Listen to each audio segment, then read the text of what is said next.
शनिवार को कृषि उपज मंडी प्रांगण पिपलिया मंडी में प्रधानमंत्री किसान सम्मान निधि योजना की 20वीं किस्त वितरण का कार्यक्रम संपन्न हुआ।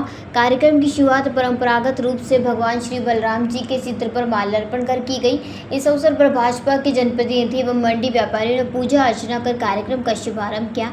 कार्यक्रम में भाजपा मंडल पदाधिकारी, क्षेत्रीय जनप्रतिनिधि, मंडी व्यापारी, मंडी प्रशासन के अधिकारी एवं कर्मचारी बड़ी संख्या में उपस्थित रहे। इस दौरान पात्र किसानों को योजना अंतर्गत लाभ वितरित किए गए।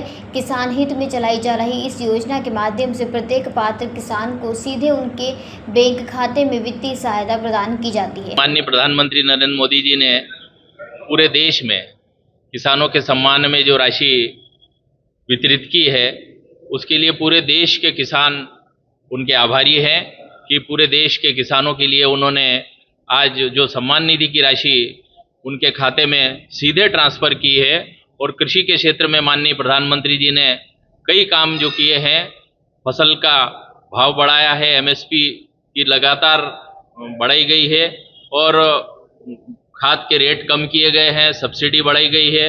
इस प्रकार से कृषि के क्षेत्र में जब से मोदी जी की सरकार आई तब से कई कार्य उनके द्वारा किए गए हैं। तो सारे किसान भारतीय जनता पार्टी की सरकार का और मोदी जी का आभार व्यक्त करते हैं। बहुत बहुत धन्यवाद। किस तरह किसानों में उत्साह का माहौल देख रहे हैं? किसानों का जो उत्पादन बढ़ा है, हम रिकॉर्ड भी देखें अगर पिछले सालों का, तो पिछले कई सालों से जो उत्पादन लगातार वृद्धि हो रही है। दाल के उत्पादन बढ़ा है, दलहन का उत्पादन बढ़ा है, सोयाबीन का उत्पादन बढ़ा है, मूंगफली का उत्पादन बढ़ा है। इस प्रकार से खाद्य पदार्थों का उत्पादन बढ़ा है।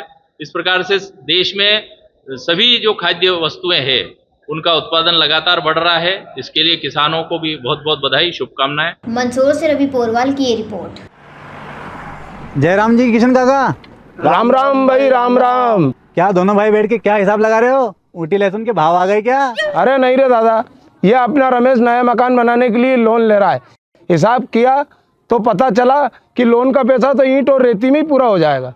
और अभी तो सीमेंट लानी है, सलिया लाना है और तो ठेकेदार को भी पैसे देने हैं। मेरे तो कुछ समझ में ही नहीं आ रहा कि कैसे बनेगा मेरा नया मकान। अरे किशन काका, कहाँ इन रेत, सीमेंट और लाल ईंटों के चक्कर में पड़ रहे हो? मेरी बात मानो तो अपने घर को बाबजी एएसी ब्लॉक से बनवाओ। इसमें ना सीमेंट और रेत की जरूरत होती है, ना ही तराई करने की झंझट। और लाल ईंटों के मुकाबले आपका मकान काफी तेजी से बनकर तैयार हो जाएगा। इससे आपके पैसे तो बचेंगे ही, साथ ही मजबूती ऐसी कि सालों साल देखने की जरूरत नहीं।